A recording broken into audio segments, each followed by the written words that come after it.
अस्सलाम वालेकुम वरहमतुल्लाहि वबरकातुह। उम्मीद है आप लोग खैरियत से होंगे। अल्लाह तबारक ताला हम सबको यूं ही खुश रखे और ईमान और अमल के साथ जिंदा रखे और ईमान पर खात्मा बिलखैर फरमाए।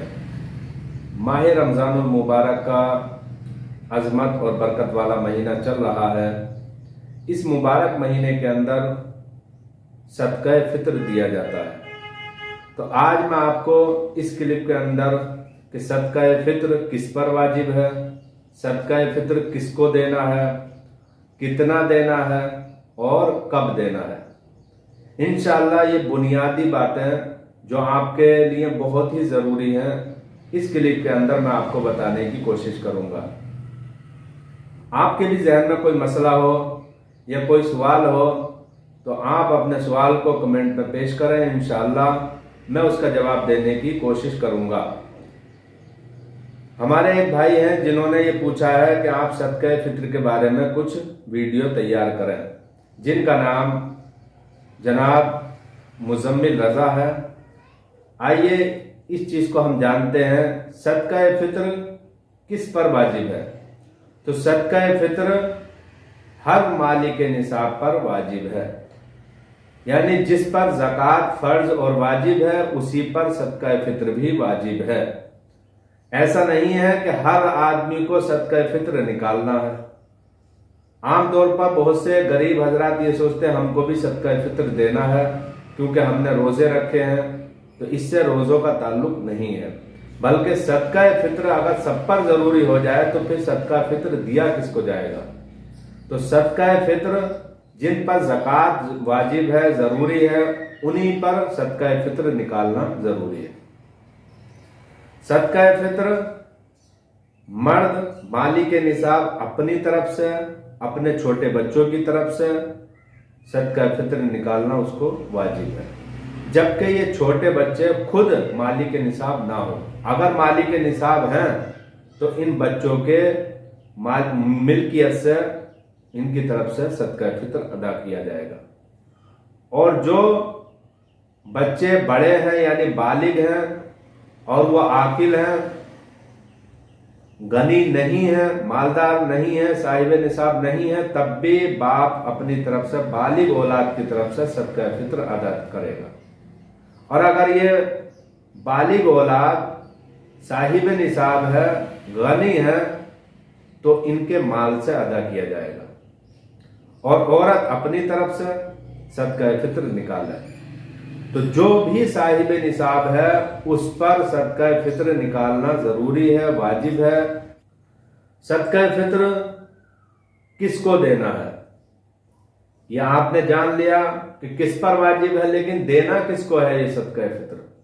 सदका फित्र जो ज़कात के मसारिफ हैं, जो मुस्तहिकीन ज़कात हैं, ज़कात के हकदार हैं, वही लोग सदका फित्र के भी हकदार हैं। ज़कात के जो मसारिफ हैं वो आपने जान लिए, कुरान पाक के अंदर मौजूद है आयत करीमा। 7 ऐसे अफराद हैं जिनको आप ज़कात दे सकते हैं। एक फ़कीर, दूसरे नंबर पर मिस्कीन, तीसरे पर आमिल, चौथे पर रिकाब, 5वें पर गारिब और 6ठे नंबर पर आता है इब्ने सबील और 7वें नंबर पर आता है फी सबीलिल्लाह। इनकी तफसील इंशाअल्लाह किसी और मौके पर मैं आपके सामने रखूंगा, लेकिन आप याद रख लें कि 7 ये ऐसे मसारिफ हैं जो ज़कात के हकदार हैं, इन्हीं को ज़कात दी जाए। दूसरी जगह में देने के तरीके अलग हैं, लेकिन हकीकत में हकदार ये 7 अफराद हैं, तो इन्हीं को आप सदका फित्र भी दे सकते हैं। तो सदका फित्र के जो हकदार हैं वही लोग हैं जो ज़कात के हकदार हैं, जिनको ज़कात देना जायज़ है, उन्हीं को सदका फित्र भी दे सकते हैं।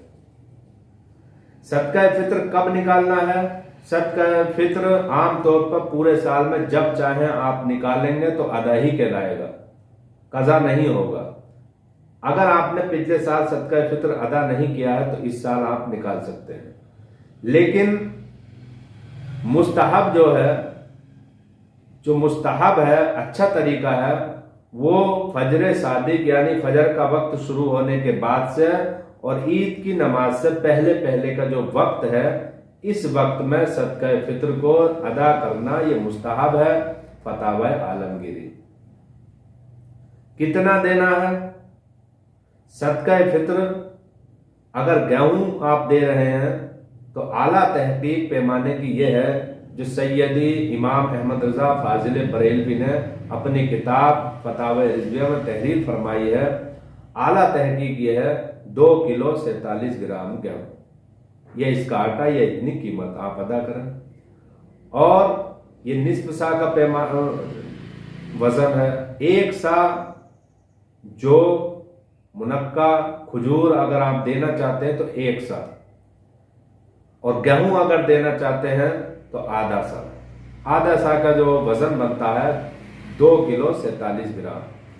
और जो गेहूं आप अपने घर के अंदर खाते हैं, ना आला दर्जे का, ना बिल्कुल असफल नीचे दर्जे का, बल्कि दरमियानी तरीके का जो आप खाते हैं वही आप अदा कीजिए, उसी के हिसाब से आप कीमत लगा लीजिए। मिसाल के तौर पर आज की तारीख में 2022 में हिंदुस्तान के अंदर अगर 25 रुपये किलो गेहूं है तो 2 किलो 47 ग्राम गेहूं की कीमत बनती है तकरीबन 75 या 60 रुपए। तो 60-70 रुपए यानी 70 रुपए अदा करना हर मालिक निसाब पर अपनी तरफ से, अपने छोटे बच्चों की तरफ से जो मालिक निसाब नहीं है, ये वाजिब है। तो पैसा अगर देना चाहें तो 70 रुपए बनते हैं। तो आपको कब निकालना है ये भी मैंने बता दिया, कितना निकालना है ये भी मैंने आपको बता दिया, किसको आप सदका फित्र देंगे वो भी आप जान गए, और किस पर जरूरी है सदका फित्र वो भी आपने इस क्लिप के अंदर जान लिया। और याद रखें, सदका फित्र बहुत जरूरी है, वाजिब है, इसका निकालना भी बहुत जरूरी है, जिस तरीके से ज़कात अदा करनी जरूरी है। प्यारे मुस्तफ़ा सल्लल्लाहु अलैहि वसल्लम इरशाद फरमाते हैं, इब्ने माजा की हदीस है और इब्ने असाकिर में भी यह हदीस पाक मौजूद है कि जो शख्स सदका फित्र अदा नहीं करता है उसका रोजा आसमान और जमीन के बीच में लटक जाता है, मुअल्लक हो जाता है। तो